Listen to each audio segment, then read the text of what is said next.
Universe and nature. প্রকৃতির নিয়মই সব কিছু সংগঠিত হচ্ছে। অদ্ভুত বা অস্বাভাবিকভাবে কোনো কিছুই হয় না।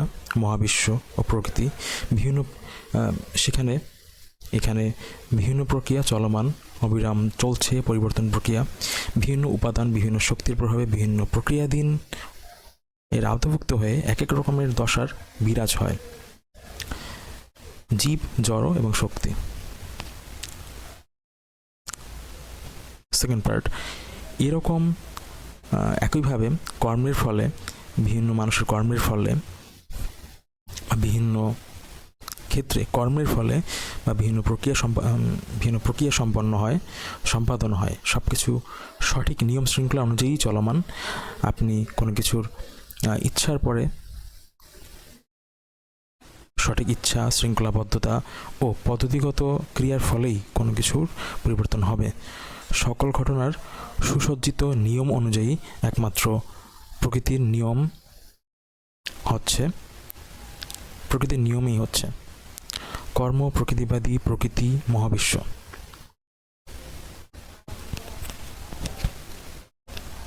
এরপর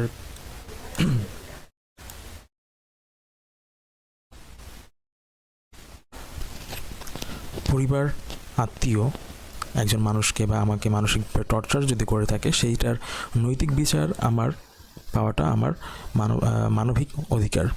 সে বিষয়ে কথা বলাও আমার নৈতিক অধিকার। মেন্টাল টর্চার ও শিশু যুব অধিকার এড়িয়ে এই কর্মফল, আইন ও জীবন